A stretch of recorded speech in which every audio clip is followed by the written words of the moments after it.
C'est le cas de Walter Andrew Hennessy. Il soutient une thèse incroyable.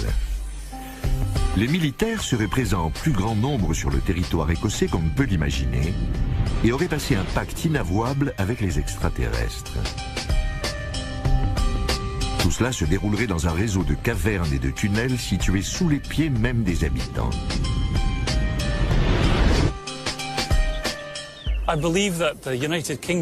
Je pense que le Royaume-Uni est l'un des endroits qui a le plus de lieux souterrains, tout particulièrement dans le centre de l'Écosse. C'est une région qui a l'un des réseaux de cavernes les plus méconnus au monde. Des cavernes? Andrew Hennessy est parvenu à cette conclusion étonnante en remarquant que l'Écosse était jalonnée de pylônes, de sites interdits et de zones protégées par des barrières. N'importe qui d'autre aurait déduit qu'il s'agit de banales bases de l'OTAN. Mais pour lui, cela ne sert qu'à couvrir une activité souterraine foisonnante.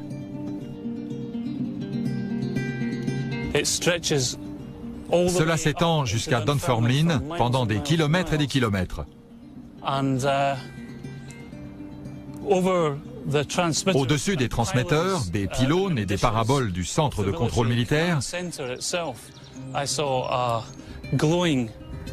j'ai vu un vaisseau spatial lumineux en forme de cube avec plein de lumière bleue. Andrew dit qu'il a découvert l'entrée d'un tunnel sur cette colline près de Bonny Bridge.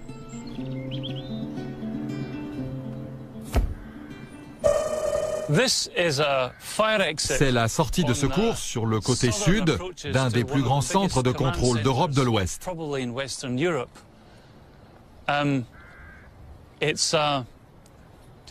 C'est la sortie de secours de la base souterraine. Si vous vous demandez ce que les extraterrestres complotent avec l'armée, c'est tout simple. Andrew dit que les envahisseurs vivent dans un empire grand comme une galaxie et s'approvisionnent sur Terre. Ils ont un empire immense. Ils ont mis au point un système de portails dont l'un se trouve dans le West Lothian près de Bonny Bridge.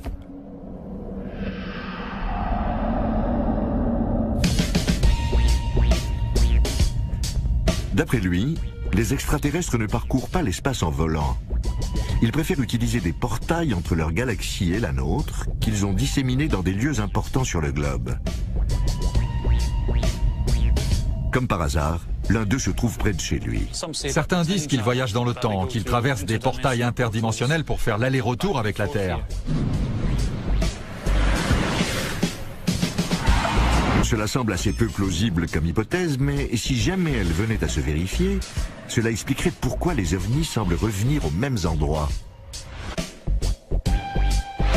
S'il y a un portail en Écosse, où est-il? Réfléchissons-y un moment en regardant la carte du triangle de Falkirk. Voici les endroits où les ovnis ont été aperçus. Ils semblent éparpillés sur une surface de 1300 km et certains points sont situés près de bases militaires. Mais il y a un autre endroit où les témoignages ont afflué, à 64 km de Bonny Bridge.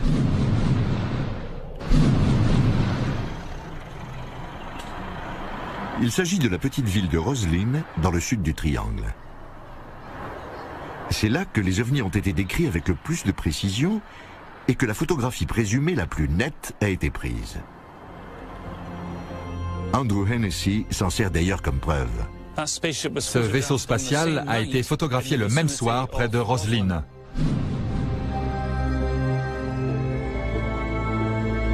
À première vue, Roslyn est une petite ville anodine.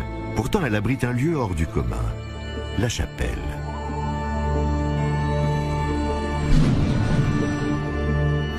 C'est l'un des endroits les plus mystérieux au monde.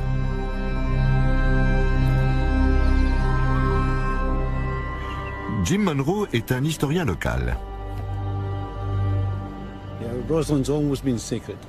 Roslyn a toujours été un lieu sacré. C'est l'un des sites les plus sacrés en Grande-Bretagne, sinon au monde.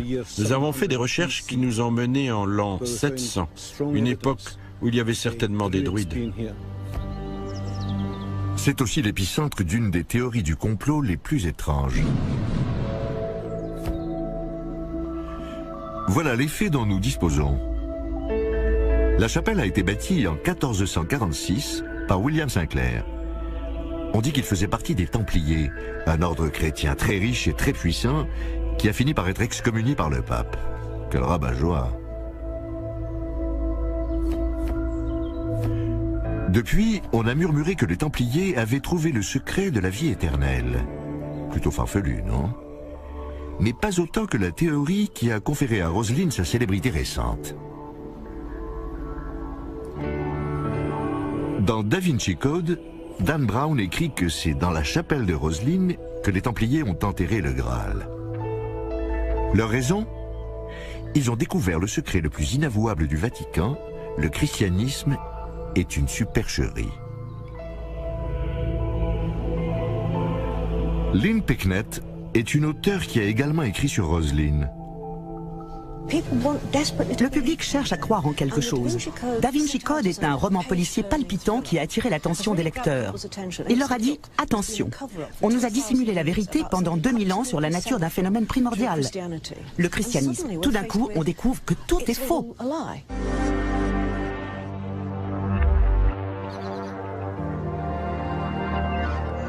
Dan Brown n'est pas le premier à avoir élaboré des thèses saugrenues autour de Roselyne. C'est même le dernier d'une longue lignée. Depuis des siècles, les gens pensent que la chapelle renferme des messages secrets, laissés là par le chevalier qui l'a construite. À Roselyne, tout est marqué, numéroté et au bon endroit. Rien n'est là par hasard. On peut interdire des livres ou les brûler, mais ce livre-là est en pierre. Il sera toujours là. Personne ne semble savoir ce qu'il nous dit. Il y a des millions de théories à ce sujet, presque autant que la chapelle a de visiteurs. Apparemment, Sinclair était porteur d'un message. En revanche, nul ne sait d'où il tirait ses connaissances. C'est déjà bien assez mystérieux, mais cela le devient encore plus quand on relie tout cela aux ovnis que les gens affirment avoir vus. L'ufologue écossais Ron Halliday s'est penché sur la plupart des cas. La chapelle de Roselyne a toujours été considérée comme un lieu mystique. C'est vrai qu'on a aussi souvent vu des ovnis dans la région depuis des années. Des objets triangulaires ou circulaires dans le ciel ou sur le sol. En plus, certaines personnes disent avoir vu des êtres extraterrestres.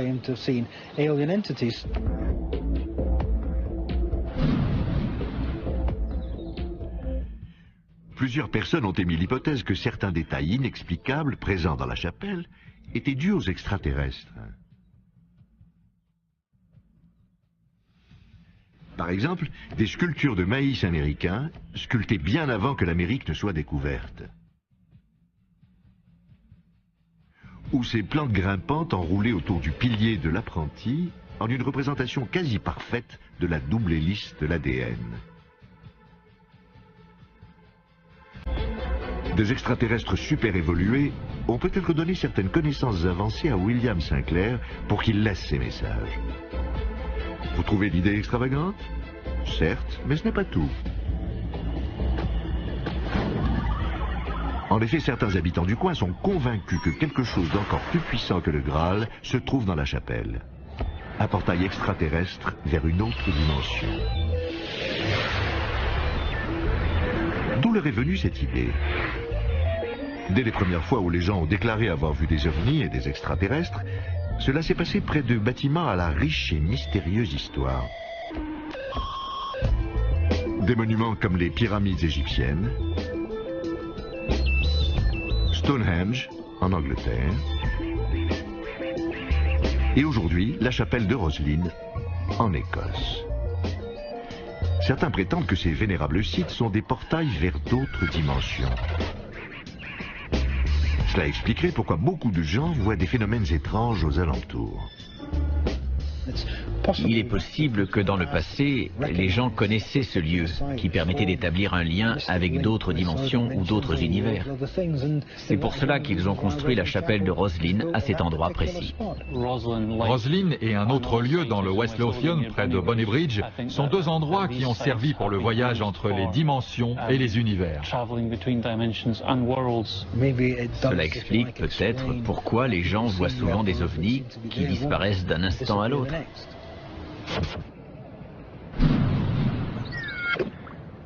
Contre toute attente, les experts auxquels nous avons demandé de trouver le portail de Roslin disent être tombés dessus.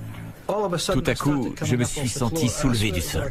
Je pouvais sentir avec mes mains où se trouvait le portail, où il commençait et où il finissait.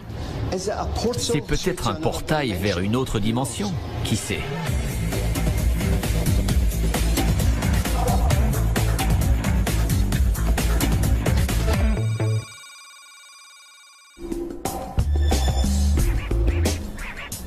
Y a-t-il un portail extraterrestre à Roslin?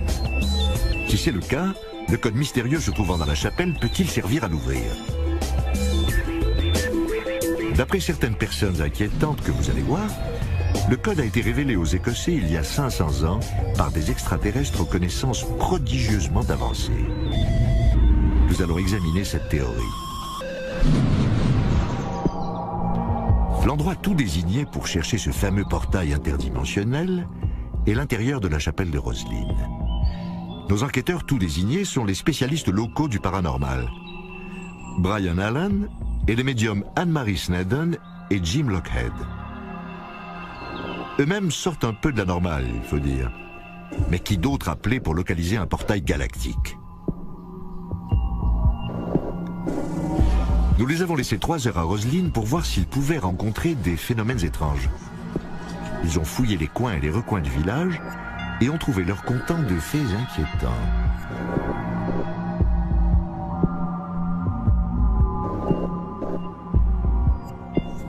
L'un des guides m'a demandé de me tenir sur une dalle précise dans la crypte. J'ai eu une sensation incroyable. J'ai senti une espèce d'ondulation sous mes pieds, comme si j'étais sur un tapis en caoutchouc et que quelqu'un le faisait bouger. C'était vraiment extraordinaire. Le guide m'a demandé ce que je ressentais. Je lui ai dit et il m'a répondu que ce n'était pas étonnant vu que tous ceux qui se placent à cet endroit ressentent la même chose.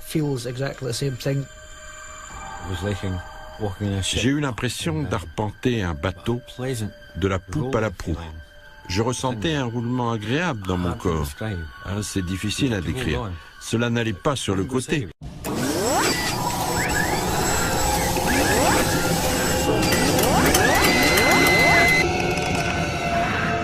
Seulement vers l'avant et verticalement. Tout d'un coup, j'ai commencé à décoller du sol. Je vous le jure. C'était comme si on me prenait par les talons et qu'on me poussait vers l'avant. Et j'ai trébuché. Brian Allen et ses amis sont tombés sur le portail, au sens propre. Je pouvais sentir avec mes mains où se trouvait le portail, où il commençait et où il finissait. C'était comme un grand tube. J'ai senti la porte sous mes doigts. Elle a bougé légèrement quand j'ai appuyé. Mais ce n'est pas tout. Non seulement ils ont détecté le portail, mais ils ont une théorie ingénieuse pour l'ouvrir. Ils disent que la réponse se trouve dans la chapelle. Je suis convaincu qu'il existe un portail dans la chapelle de Roslin. Et je suis sûr que le moyen de l'ouvrir se trouve aussi dans ce bâtiment. C'est au vu et au su de tous, mais il faut seulement pouvoir décoder les informations. Dans le plafond de l'aile sud-ouest de la chapelle se trouve une série de cubes arrangés en motifs étranges dont la signification a toujours échappé aux visiteurs. Cependant, Brian Allen dit en avoir percé le secret. C'est grâce à ces cubes que l'on peut ouvrir le portail. Je pense que la clé réside dans ces cubes. Leurs faces sont ornées de motifs parfois différents, parfois répétés, parfois uniques, qui composent une partition musicale. Je pense qu'on peut la lire en utilisant ce qu'on appelle les figures de Chladni. Les figures de Chladni désignent les célèbres expériences faites par le savant allemand Ernst Chladni. C'est l'une des premières méthodes d'observation des ondes sonores dont nous ayons la trace. Nous avons demandé au professeur d'acoustique de l'Université d'Édimbourg de nous aider à éprouver cette théorie.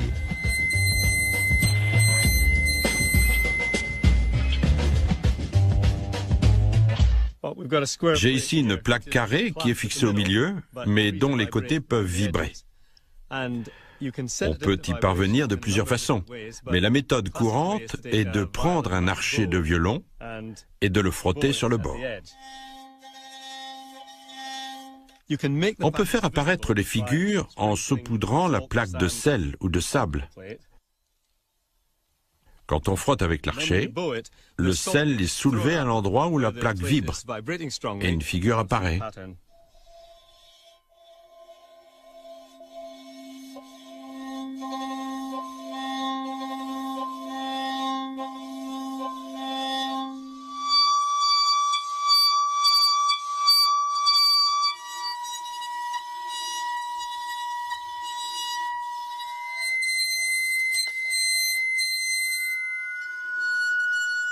Professeur, est-il possible que Brian Allan ait raison?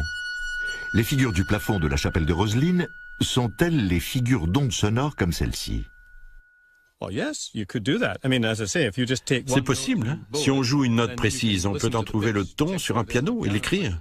On peut recommencer avec une autre figure, la noter également et ainsi de suite.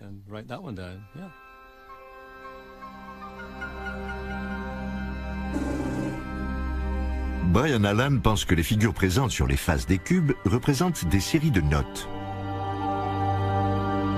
Selon lui, elles indiquent une mélodie qui fera vibrer les cubes et permettra l'ouverture d'un portail interdimensionnel.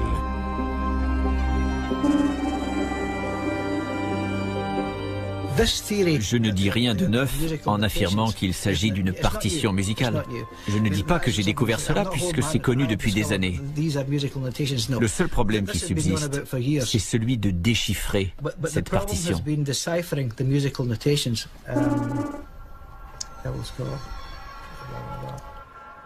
Selon les médiums, le portail s'ouvrira si l'on joue les notes qui figurent sur les cubes de pierre.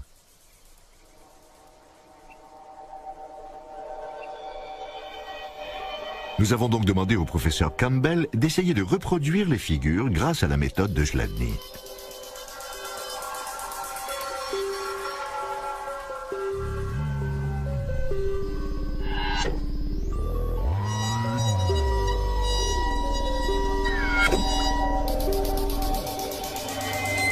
Il a essayé différentes substances sur sa plaque et avec plusieurs parties de son archet, 3 heures durant.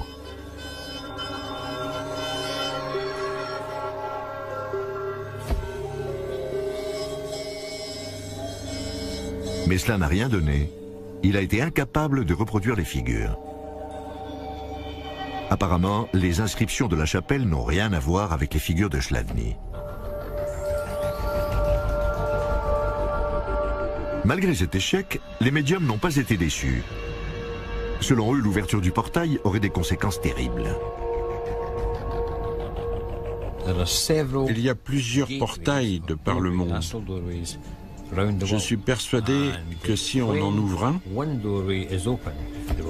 tous les autres s'ouvriront. Et ce sera le chaos. L'idée d'ouvrir un portail me terrifie. On ne sait pas ce que l'on va laisser rentrer.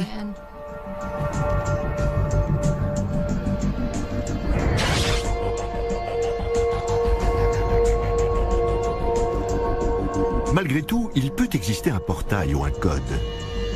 Peut-être que les extraterrestres sont les seuls à pouvoir le déchiffrer, ou peut-être qu'ils ont un système de notation musicale différent du nôtre.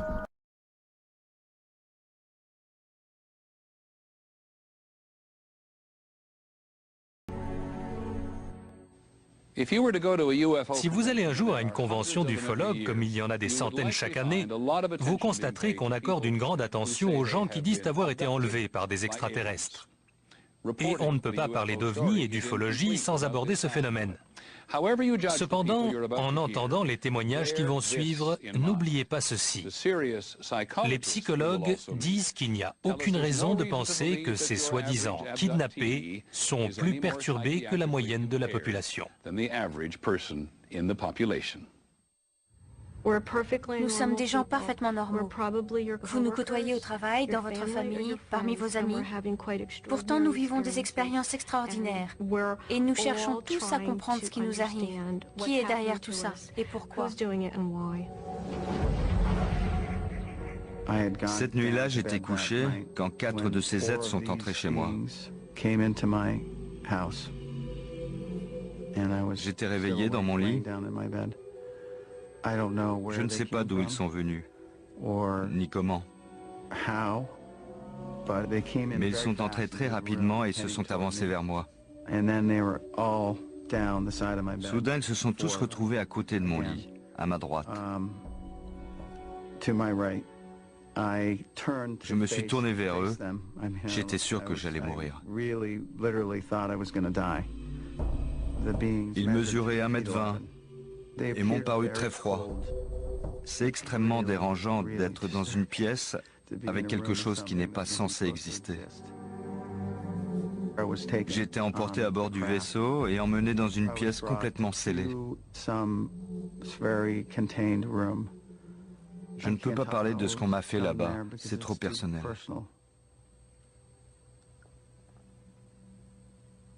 C'est incroyable. Ils sont dans ma chambre. Ils sont dans la chambre. Ils sont tous les deux à ma gauche. Deux à gauche. Ils sont de nouveau là, à ma gauche. Ils sont là. Bud Hopkins est un artiste qui a consacré les 25 dernières années à faire des recherches, convaincu que les extraterrestres sont parmi nous et qu'ils enlèvent des gens. À quoi ressemblait-il? 1,20 m, 1,35 m de haut. Il consigne les récits de gens emmenés à bord de vaisseaux spatiaux puis ramenés sur Terre avec un souvenir confus ou inexistant de cette expérience. Je suis incapable de bouger. Pourtant j'essaie. J'ai travaillé avec des centaines et des centaines de kidnappés. Il ne fait aucun doute que ça dure depuis des années. Peut-être pas aussi fréquemment que ces derniers temps. Mais avant, on ne savait à qui raconter cela. La majorité des gens ont l'impression que ça n'a pas pu leur arriver. C'est Bud Hopkins qui a convaincu une grande partie de la communauté des ufologues que l'abduction est un phénomène réel. Je conserve les dessins de ce dont les gens se souviennent à l'intérieur du vaisseau, en particulier le visage des extraterrestres. Je fais ça depuis de nombreuses années, depuis 1975. La caractéristique principale est le crâne énorme, alors que la bouche est presque inexistante, une fente minuscule. Bud Hopkins a été le premier. Il a publié des ouvrages et des articles dans des magazines, a donné des conférences, puis les autres ont suivi. Aujourd'hui, l'abduction est un thème récurrent au cinéma et à la télévision. D'après un sondage effectué en 2002, un Américain sur 5 est convaincu que le phénomène est réel. Quant aux kidnappés, ils sont profondément traumatisés par le souvenir de ce qu'ils ont vécu. La plupart des abductions que j'ai subies ont eu lieu dans mon lit en pleine nuit. Mais ça n'est pas vrai dans la majorité des cas. La plupart des abductions que j'ai subies ont eu lieu dans mon lit en pleine nuit. Mais ça n'est pas vrai dans la majorité des cas. Je suis couchée et j'éprouve une sensation de peur. Il y a quelque chose dans la pièce et je ne peux plus bouger. Je ne pouvais plus bouger la tête sur le côté, mais en regardant vers le pied du lit, j'ai vu des gens. Je vois des yeux qui me traversent. Et ensuite, je ne me rappelle plus rien. Et je me réveille le lendemain matin. Parfois, la personne se rappelle le début et la fin de l'expérience, mais pas ce qui s'est passé entre les deux. et c'est une vraie torture. Alors, ils viennent me voir et on entame le travail de recherche. Le plus souvent, Bud Hopkins a recours à l'hypnose, une façon pour lui de mettre la personne en relation avec les souvenirs qu'elle aurait refoulés. Installez-vous confortablement, détendez-vous. L'hypnose peut s'avérer très utile. Quand un individu est détendu, on arrive à éliminer les sensations parasites et à obtenir un souvenir net de ce qui s'est passé. Vous êtes dans votre lit. 1, c'était il y a longtemps, veuillez retourner. 2, vous y êtes presque. 3. Il me regarde très attentivement. Je dis « il », mais je ne sais pas. Une des choses qui a attiré mon attention dès le départ, c'est la similitude entre tous ces cas, les mêmes détails qui revenaient toujours. Grâce à la régression sous hypnose, je me suis rendu compte qu'il y avait un vaisseau spatial d'une trentaine de mètres de long à gauche de ma maison. Un extraterrestre en est descendu et s'est retrouvé à côté de mon lit. Il tend la main, je tends la mienne. Sa peau est toute parcheminée, très sèche au toucher. Et puis je ne me rappelle plus comment, mais on flotte dans les airs. Ils m'ont amené devant une créature tellement horrible que je ne pourrais jamais l'effacer de ma mémoire. Elle mesurait plus de 2 mètres de haut. Très grand, très mince, effrayant, parfois presque comme un insecte. Ça me terrifie. Je me retrouve dans une pièce, allongée sur un brancard, et cette créature, je ne sais pas comment le dire, elle m'écarte les jambes. Il m'enfile une espèce de suspensoire auquel est fixé un tube rattaché à une machine et il m'extrait du sperme. Je ne sais pas comment. Ensuite, la femme amène un bébé et me le tend. Immédiatement, je sais que c'est le mien. Je dis, c'est mon bébé. Mais elle me le reprend et dit, non, il est à nous. 5, vous commencez à vous réveiller. 4, vous vous réveillez. 3, vous y êtes presque. 2, 1, vous êtes réveillé. Je suis content qu'on l'ait fait. On ne savait pas tout ça. Non. Bud étudie tout cela depuis très longtemps. J'apprécie beaucoup la compréhension dont il fait preuve et l'aide qu'il apporte aux gens. C'est un homme bon. Mais la compétence de Bud Hopkins dans l'hypnose est contestée par les psychologues. Rien ne prouve que l'hypnose peut aider à retrouver des souvenirs, ni que les souvenirs éventuellement retrouvés soient précis. Sous hypnose, on a la sensation que l'expérience est vraie. On accorde du crédit à ce qui remonte. Or, la plupart du temps, c'est un pur produit de l'imagination et de la suggestion. Comme d'autres psychologues et chercheurs à l'université de Harvard qui ont travaillé avec des kidnappés, le docteur Susan Clancy pense qu'un trouble du sommeil assez répandu explique la majorité des cas d'abduction. Quand on leur demande de raconter le début de leur expérience, les sujets interrogés décrivent quelque chose qui ressemble étrangement à la paralysie du sommeil. Voilà comment ça se passe. On se réveille, généralement en pleine nuit, on est terrifié, paralysé, submergé par un sentiment de peur. Certains disent sentir une présence, quelque chose qui se trouve dans la chambre. D'autres voient des formes ou des lumières. Ça arrive très souvent. Au cours d'un épisode de ce genre, la personne sort d'une phase de mouvement oculaire rapide ou de sommeil paradoxal, qui correspond aux périodes de rêve. Pendant cette phase, tout le corps est paralysé, et heureusement, car sinon on vivrait ses rêves. Mais parfois, il arrive que les yeux du dormeur s'ouvrent.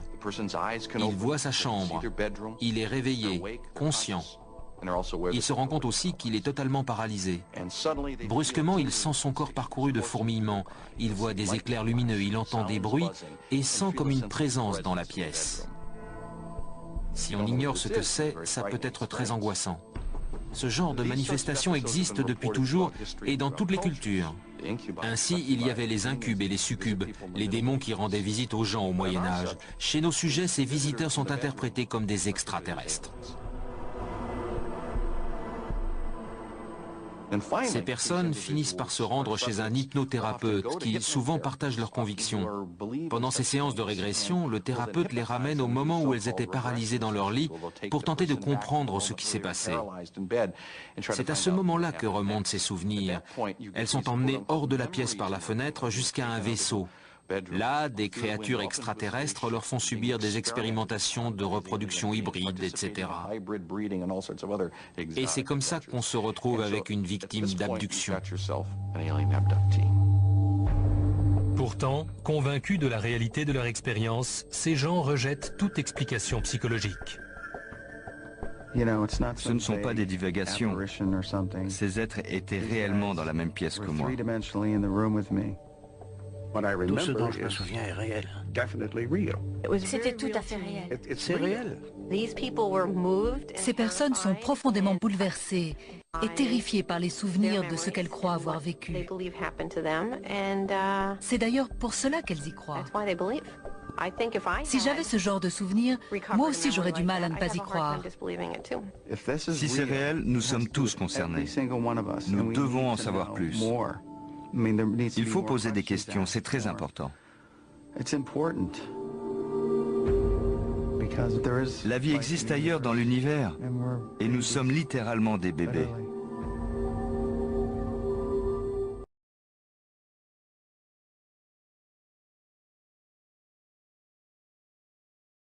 Toutefois, dans une interview exclusive pour Secrets et Mystères du Monde, cet homme, David Adair, un expert de renom mondial dans le domaine des technologies de l'espace, a accepté de faire des déclarations publiques sur sa propre expérience dans la zone 51. J'ai construit une première fusée à 17 ans, après de nombreuses tentatives pour y parvenir. Elle faisait environ 3 mètres de haut et elle pesait environ 1 tonne. La conception du réacteur était en quelque sorte unique. Il s'agissait d'un réacteur EMFC, soit un réacteur basé sur le principe du confinement de la fusion électromagnétique. On a eu le soutien de tout le monde. Avec l'aide du Congrès et celle de l'armée, une fois l'engin prêt, on l'a transporté à la base aérienne de Wright-Patterson et puis jusqu'à White Sands, au Nouveau-Mexique. Le 20 juin 1971, on a procédé au lancement. La fusée était extrêmement rapide. Elle a décollé de l'endroit prévu et Arthur Rudolph m'a transmis les coordonnées par radio pour la faire atterrir à Groom Lake, au Nevada. La fusée a atterri grâce au parachute qui était attaché et nous avons pris l'avion de White Sands à Groom Lake. À notre arrivée, on a pu constater 2 pistes d'envol de plus de 3000 mètres chacune, ce qui est une base aérienne importante. Une fois au sol, quand nous sommes arrivés au hangar central, nous nous sommes arrêtés et tout à coup, le sol tout entier s'est affaissé sous nos pieds. En fait, nous étions sur un ascenseur géant. On est descendu à environ 60 mètres sous terre et lorsque nous sommes enfin sortis, on a vu qu'on se trouvait dans une installation gigantesque, surmontée d'une sorte de toit en cascade comme un arc-en-ciel. Et puis les murs ont glissé et on a alors aperçu d'énormes espaces de travail et des bureaux. On est passé à côté d'une rangée d'ateliers et dans un couloir d'accès de marchandises, là, on s'est arrêté devant un hangar sur notre gauche. Et ils sont descendus. Puis cet homme a ouvert des portes coulissantes. Nous sommes entrés dans cette pièce avec des lumières partout et c'était frappant car il n'y avait aucune ombre. Un peu comme dans un atelier de peinture. Et il y avait quelque chose sur une énorme table qui était recouvert. Ils ont appuyé sur un bouton et des câbles ont soulevé l'énorme couverture. Quelle surprise, c'était un réacteur EMFC, mais celui-ci avait la taille d'un autobus. Mon réacteur et celui-ci fonctionnaient selon les mêmes principes, mais le mien, c'était l'équivalent d'une 2 chevaux, alors que celui-ci, c'était une Ferrari. C'était incroyablement sophistiqué. Il était clair que ce réacteur n'aurait pas pu être fabriqué à notre niveau d'avancement technologique. Cet engin était énorme, et pourtant, il n'y avait pas le moindre câble, pas de vis, pas de rivet, aucun boulon, aucune soudure, aucun raccord, rien. comme si l'engin entier était fait d'une seule pièce. Quand on touchait le réacteur, c'était encore plus étonnant. Où que vous le touchiez, votre peau créait des tourbillons fort jolis qui partaient de l'endroit du contact et traversaient la coque de métal. L'onde se propageait sur 2 mètres de rayon dans toutes les directions. C'était vraiment intéressant, c'était sensible au toucher. C'était trop pour moi. Ce réacteur ne pouvait pas leur appartenir. C'était impossible, en raison de sa conception. Nous n'avions pas la technologie requise, ni à cette époque, ni même aujourd'hui. Alors je me suis énervé, et eux aussi. Ils m'ont ordonné de redescendre. Je commence à descendre, mais cette fois, lorsque je touche la paroi du réacteur, les tourbillons bleus et blancs deviennent rouges flamboyants. Ils sont orange et rouge traversant la coque. J'étais si surpris de voir que je m'arrête. Et à mesure que je retrouve mon calme, les couleurs retournent au bleu et au blanc. Et c'est là que j'ai réalisé que ce réacteur était vivant. Il ne réagit pas aux radiations thermiques, mais plutôt aux ondes. Il s'agit en fait d'un réacteur symbiotique. Autrement dit, il est capable de communiquer avec les occupants de l'aéronef. Ils avaient des engins volants ressemblant à des soucoupes qui se sont écrasés au sol. Ils ne comprenaient pas ce qui les faisait fonctionner. Ils se servent en fait d'êtres humains par la voie de la télépathie. Un peu comme dans le cas du projet de Remote Viewing. Ils peuvent, en connexion avec la zone 51, déterminer comment ces appareils étaient commandés par la pensée. Si vous doutez, je vais vous parler de développement récent. À l'université de Princeton, au laboratoire de recherche Pear Labs, le professeur Robert Jahn travaille en ce moment même sur le nouvel avion de combat X-29 et plus particulièrement sur un module de transmission par lequel le pilote, dans son casque, est connecté au cerveau-commande de l'avion au moyen d'électrodes reliées à son crâne, et ce sont ses pensées qui font réagir l'avion. Une véritable relation symbiotique entre le pilote et l'avion. C'est quand je suis redescendu du réacteur et que je l'ai regardé que je me suis vraiment rendu compte qu'il était d'origine extraterrestre. Cette conception n'avait rien à voir avec notre technologie.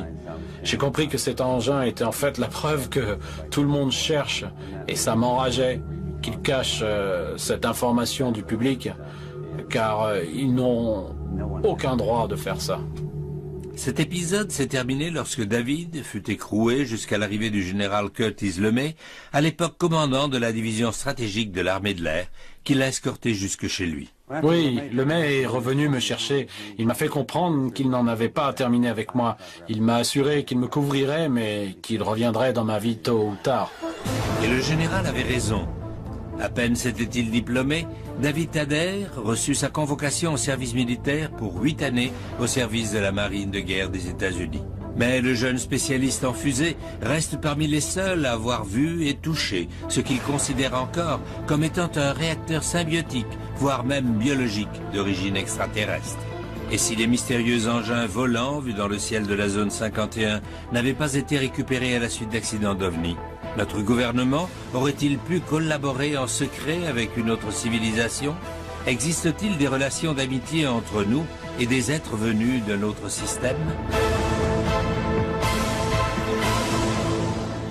Juste au cas où vous auriez encore des doutes, si la base secrète, la plus connue des États-Unis, reste au-dessus de la loi et bien impliquée dans des projets secrets, une résolution présidentielle datée du 25 septembre 1998 devrait suffire à rassurer tout le monde. Dans ce document, le président Clinton exemptait les forces de l'armée de l'air, opérant à proximité, de toutes les législations portant sur les déchets dangereux ou solides, tant à l'échelon fédéral, de l'État qu'interétatique, et qui supposerait la divulgation de renseignements classés secrets et dont la divulgation serait préjudiciable à la sécurité nationale. Mais de qui doit-on protéger la nation? Personne ne met en cause les déclarations de Robert Lazar sur son travail sur un modèle grandeur nature de ce vaisseau extraterrestre.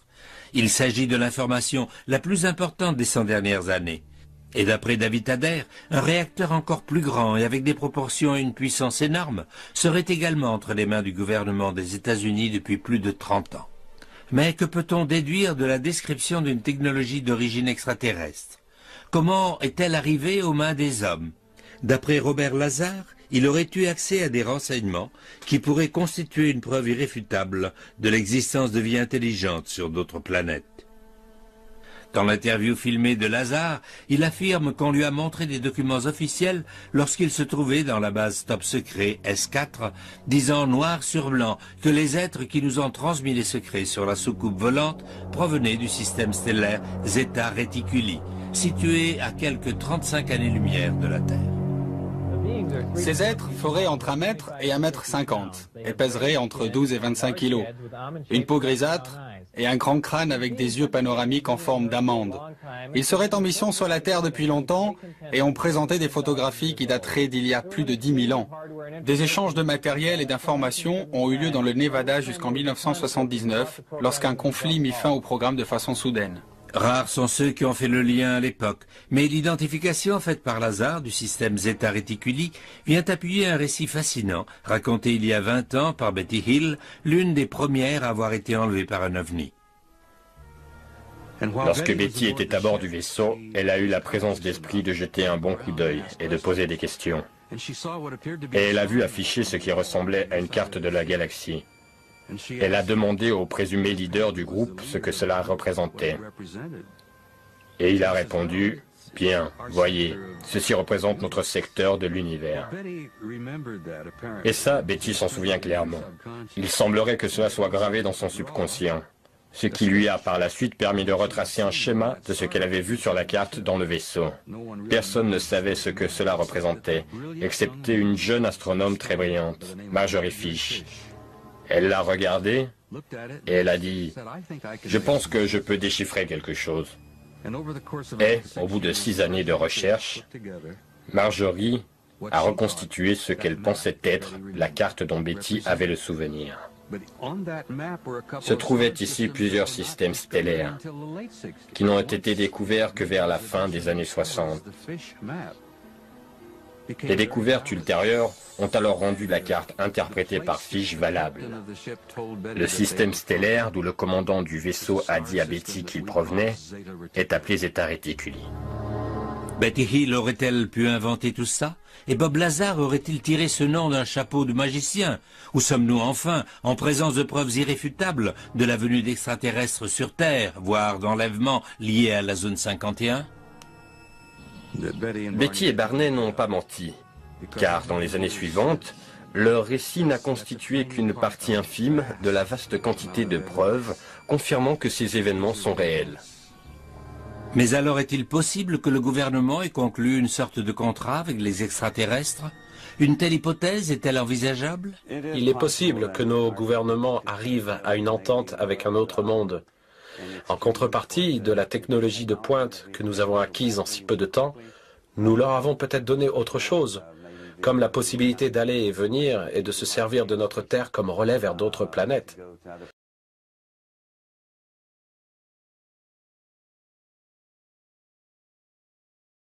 À la fin de l'été de cette année-là, la télévision, la radio et les journaux de l'Amérique ont envahi la place pour couvrir un fait divers étonnant. Probablement le plus étrange et le plus incroyable de cette décennie. À l'époque, les médias américains n'avaient d'intérêt que pour l'espace et les objets volants non identifiés. Au cœur de cette controverse, un couple de fermiers, Elmer Sutton et son épouse Vera. Mon père, Elmer Lucky Sutton, il avait hérité de ce surnom de Lucky parce qu'il était chanceux. Il a vécu beaucoup d'adversités dans sa vie. Il a quitté la maison durant le carnaval à l'âge de 14 ans. À l'époque, la femme de son père, Vera, était un peu plus âgée que lui. Mais ils avaient du plaisir ensemble, de vrais adolescents. Ils avaient monté un spectacle tous les deux, où mon père lançait des couteaux dans sa direction. Accrochés à une planche, les couteaux venaient se planter tout autour d'elle. De quoi donner la chair de poule. Pourquoi ils faisaient ça, je n'en sais rien, mais ils l'ont fait. Ils étaient comme ça.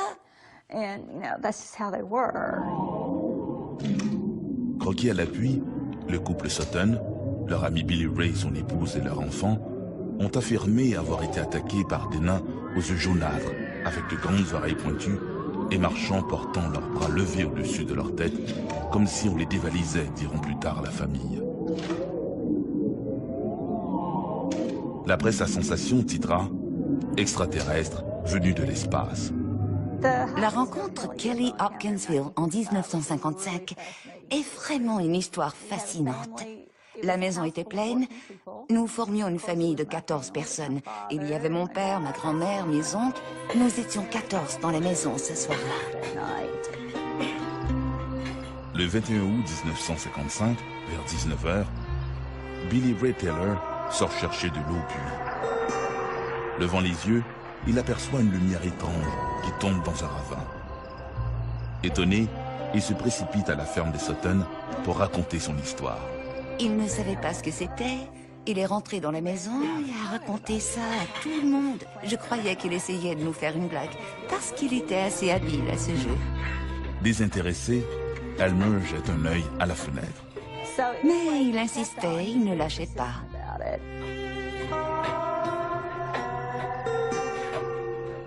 Mais comme toute la maisonnée s'apprête à desservir la table pour y jouer une partie de cartes, la lumière de Billy, que tous croient n'être qu'une étoile filante, est vite oubliée dans le brouhaha. On se contentait tout simplement de profiter de la soirée. Les hommes jouaient aux cartes, les femmes avaient préparé le souper et rangé la table, les enfants jouaient ensemble, et c'était tout simplement une soirée calme et paisible ce soir-là. Une heure plus tard, le chien se met à aboyer. Intrigués, Billy Ray et Elmer Sutton décident d'aller voir ce qui se passe. Alors mon père s'est levé et a dit « Viens me montrer ce que tu as vu ». Et ils se sont rendus près du puits. Billy Ray a pointé le ciel en lui décrivant ce qu'il avait vu. Mon père lui a dit que ça devait être une étoile filante ou une pluie météorite, parce qu'il y avait beaucoup de météorites ce mois-là. Et il a répondu « Non, non, Loki », parce que le surnom de mon père était Loki. « Non, Loki, ce n'était ni l'un ni l'autre. C'est quelque chose que je n'ai jamais vu. » Alors ils sont revenus vers la maison et comme ils allaient rentrer, ils ont aperçu quelque chose qui sortait du bois. Quelque chose qui mesurait environ 1 mètre, 1 mètre et demi. Ils se sont précipités dans la maison et ont annoncé à tout le monde « Il y a quelque chose, mais on ne peut pas expliquer ce que c'est. » C'est là que ma grand-mère s'est dit que pendant qu'ils étaient dehors, les 2 gars avaient échafaudé toute cette histoire pour faire peur aux filles. Alors on leur a dit d'arrêter parce qu'ils faisaient peur aux enfants. Il y avait plusieurs enfants dans la maison et mon père a répondu « Non maman, il y a vraiment quelque chose, je suis honnête. » Ma grand-mère a compris qu'ils étaient vraiment sérieux quand mon oncle et mon père ont attrapé le fusil et la carabine et se sont dirigés vers la porte pour faire le guet. Pas longtemps après, ils sont sortis et les coups de feu ont commencé. Un vrai western. Sur le porche, Elmer tire sur un lutin qui bondit du toit de la galerie pour s'enfuir dans la cour. Le bruit de l'impact des balles leur donne l'impression qu'ils tirent sur des seaux en métal vide. Alors ils ont commencé à avoir vraiment peur, parce que peu importe ce que c'était, ça ne partait pas. La carabine et le fusil ne leur faisaient absolument rien. À chaque fois qu'ils en tiraient un, ils tombaient, ils roulaient et ils revenaient. Ils n'arrivaient à rien. S'engage alors une bataille digne des meilleurs westerns d'Hollywood. Il y a des créatures partout. Ils les tiraient dans les arbres, sur la clôture, dans les fenêtres, sur les corniches, dans les portes, parce qu'ils étaient partout. Cette chasse aux monstres va durer des heures. Barricadés dans leur maison, les Sutton continuent de canarder ces gnomes qui se baladent main en l'air comme si de rien n'était tout autour de leur ferme. Tout ce que mon père disait, c'est qu'il fallait arrêter de tirer et attendre de voir ce qui allait se passer. Alors nous sommes restés calmes et nous les avons entendus marcher sur le toit. La famille était terrifiée. Tout le monde avait l'impression d'être la cible d'une attaque très sérieuse. Ils ne savaient plus que faire. Durant plus de 3 heures, ils allaient sortir la tête, apercevoir une créature et rentrer à l'intérieur. Finalement, ne pouvant plus supporter la situation plus longtemps, ils ont profité d'une accalmie pour se précipiter vers une voiture dans laquelle ils se sont tous entassés pour se rendre au poste de police à quelques milles de là, à Hopkinsville. Ils n'ont pas regardé derrière. Ils ont foncé droit devant. À Hopkinsville, il y avait un officier en service. Nous avons tous couru à l'intérieur et le shérif a levé la tête en demandant que se passe-t-il. Et comme tout le monde parlait en même temps, il a compris, c'est de l'hystérie. À prime abord, ce que comprend le shérif Greenwell, c'est que ces fermiers ont été envahis par une nuée d'insectes géants. Aucun des adultes ne semble ivre, mais tous semblent vraiment paniqués. Selon leur description, ces êtres ressemblent à des lutins. Ils ont expliqué à l'officier de police ce qui leur était arrivé. Et l'officier a constaté qu'ils tremblaient tous, qu'ils étaient vraiment très secoués. Ils ne semblaient pas mentir et avaient l'air vraiment terrifiés par ce qu'ils avaient vu. Le shérif ne savait pas quoi penser.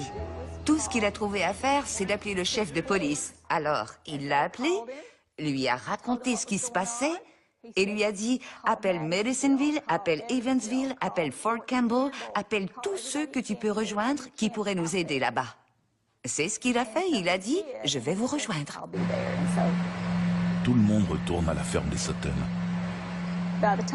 Le temps qu'il arrive, tout le monde était déjà là. Les journalistes, la radio, tout le monde était là. Les gens de Fort Campbell, qui est une base militaire voisine de Hopkinsville, ils étaient là. Tout le monde en avait entendu parler. C'était tellement rapide. Tout le monde est arrivé. Ils ont fouillé la place. Ils n'ont pu trouver quoi que ce soit. Bien sûr, il y avait des traces de ce qui s'était passé. Il y avait des douilles de projectiles de carabines et de fusils, partout dans la maison et sur le sol. Il était évident qu'il y avait eu une fusillade. Mais pas de cadavre, pas de sang, rien ne pouvant démontrer que quelque chose avait été touché. Alors ils se sont dit, il n'y a rien ici, retournons chez nous. Tout le monde est reparti, mon père, ma grand-mère et tout le monde a essayé de se calmer et de dormir. Tout le monde était épuisé, mentalement et physiquement. Les enfants étaient terrorisés. Et tout a recommencé. Ils sont revenus. Au beau milieu de la nuit, Glennie Langford, la mère de Loki, en surprend un à sa fenêtre. La nuit de cette rencontre, mon père, qui était, si on peut dire, l'homme de la maison, puisque ma grand-mère était veuve, a pris les choses en main cette nuit-là. Il aboyait des ordres comme « cache les enfants »,« amener les femmes et les enfants dans la chambre arrière »,« charger les fusils ». Tout ce qu'il y avait à faire, c'est lui qui lançait les ordres. Et il était comme ça. Et cette bataille à coups de fusil a duré toute la nuit. Le lendemain de ces événements, les Sutton sont interviewés par Bud Ledwith, un annonceur de la radio WAP d'Hopkinsville. Ils racontent en détail leur terrifiante rencontre et fournissent en dessin des mystérieuses créatures. Dans les jours qui suivent, cette histoire de fermiers aux prises avec des créatures d'un autre monde est relayée d'un bout à l'autre du pays. Les Sutton se retrouvent au centre d'un cirque médiatique. Leur histoire est colportée, travestie et transformée. Certains reporters, avides de sensations fortes, iront même jusqu'à parler de petits hommes verts lumineux avec des yeux de rayons laser. Qu'est-ce que c'était? On ne le sait pas. Des extraterrestres? Probablement. C'est là-dessus que le consensus est fait. Et c'est ainsi que nous avons la légende de Kelly Hopkinsville. Même si dans le récit des Sutton, il n'a jamais été question d'extraterrestres, avec les années, l'aventure de la famille Sutton est devenue un classique dans l'histoire des ovnis, inspirant même Hollywood. L'affaire n'a jamais été expliquée. Je crois que la raison pour laquelle un tel cas peut être considéré comme un canular, c'est qu'il est tellement bizarre, tellement inusité. Qu'est-ce que ça pourrait être d'autre? Une telle chose ne peut pas vraiment exister. C'est pourquoi certains ont suggéré qu'ils avaient inventé cette histoire en famille. Et c'est un fait qu'au fil des années, ils se sont toujours tenus. Aucun n'a dit « Je pourrais vous dire un secret à propos de ma famille, mais je ne vais pas vous le dire maintenant. » Non, rien de tel. Ils s'en sont tenus à leur histoire. Ils se sont tenus les uns les autres. Et à ce jour, on ne sait toujours pas avec certitude ce qui s'est réellement passé à Kelly Hopkinsville. Le mot monstre vient du latin monstrum, qui signifie montrer pour désigner des êtres difformes que l'on paradait comme des bêtes de cirque. Il y a vraiment quelque chose de révélant dans les monstres. Ils nous font peur parce qu'ils sont différents. Ils nous montrent à quel point notre univers peut être imprévisible. Et que ce que nous jugeons difforme ne l'est peut-être pas.